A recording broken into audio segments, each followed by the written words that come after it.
नमस्कार, आदाब, सत श्री अकाल। आप देख रहे हैं घटना AKP 24 अजय पंडित के साथ।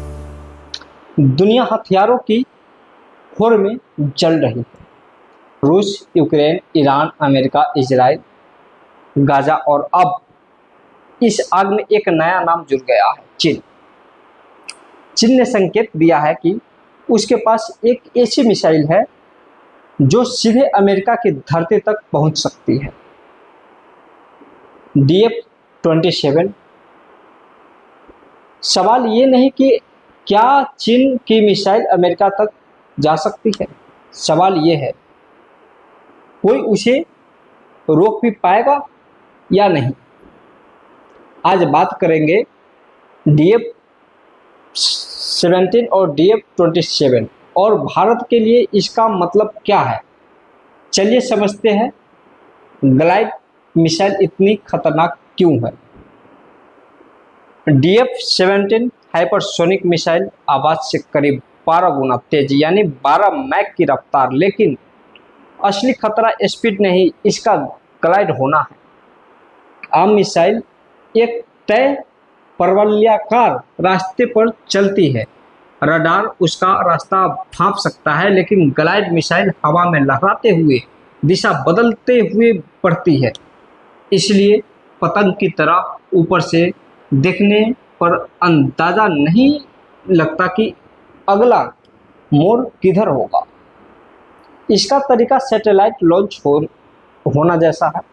पहले एक रॉकेट बूस्टर इसे ऊपरी वायुमंडल तक पहुंचाता है, फिर वहां से ग्लाइड व्हीकल अलग होकर खुद अपनी गति से तेज दिशा बदलते हुए नीचे उतरता है, बिल्कुल उसी ऊंची मंजिल से फेंके कागज के जहाज की तरह जो हवा में तैरते तैरते अनप्रेडिक्टेबल रास्ते से जमीन तक पहुंचता है।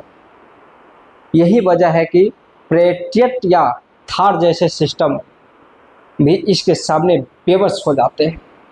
रूस ने यूक्रेन युद्ध में अरेस्निक जैसी हाइपरसोनिक ग्लाइड मिसाइल का इस्तेमाल किया और पेट्रियट उसे रोक नहीं सका। वही जानकारी 2026 में इस्तेमाल हुई एक मिसाइल पे असर की भी जा सकी।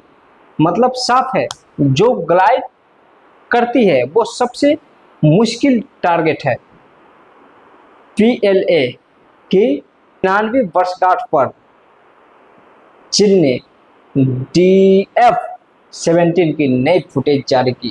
ट्रकों पर लदी मोबाइल लॉन्चर बैटरियां, यानी अब ये मिसाइलें लॉन्चर के लिए तैयार खड़ी है।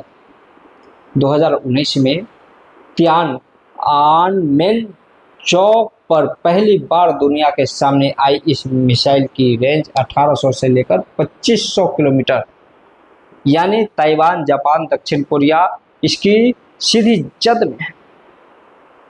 पेंटागन के आकलन के मुताबिक चीन के पास सैकड़ों शॉर्ट और मीडियम रेंज मिसाइलें और 100 से ज़्यादा इंटरकॉन्टिनेंटल बैलिस्टिक मिसाइलें मौजूद है, लेकिन अमेरिका की असली टेंशन DF-17 नहीं, DF-27 है, जिसकी रेंज 5000 से 8000 किलोमीटर तक बताई जाती है, यानी सीधे अलास्का तक मार कर सकती है। एक ऐसी मिसाइल जो ग्लाइड भी करे, इंटरकॉन्टिनेंटल रेंज भी रखे और जहाज़ों को भी निशाना बना सके, यही कॉम्बिनेशन अमेरिका को परेशान कर रहा है। ये तैनाती ऐसे वक्त हुई दोस्तों जब अमेरिका पहले से ईरान के मोर्चों पर उलझा है। रिपोर्ट के मुताबिक अमेरिका का एक बड़ा हिस्सा मिसाइल इंटरसेप्टर स्टॉक इस्तेमाल हो चुकी है, यानी अमेरिका के हथियारों का भंडार पहले से दबाव में है।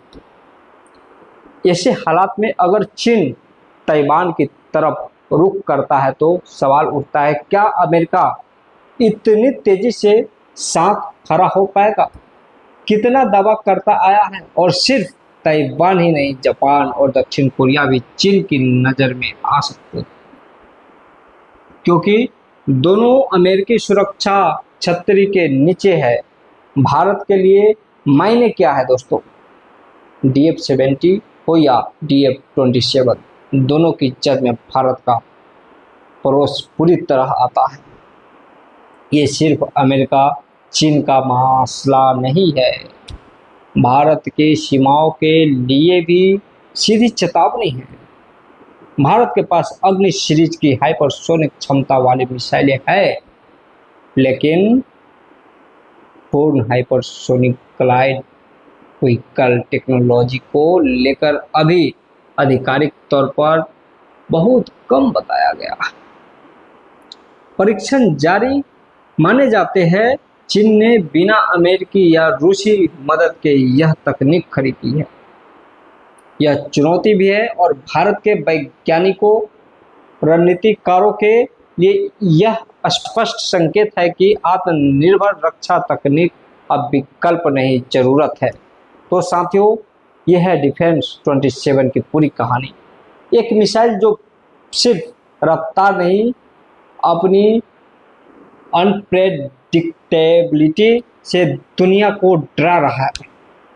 अगर वीडियो पसंद आया हो तो चैनल को सब्सक्राइब करिए और कमेंट में ज़रूर बताइए आपको क्या लगता है, आने वाले समय में एशिया में तनाव और बढ़ेगा या नहीं। वीडियो में ज़रूर बताइएगा। जय हिंद, जय भारत।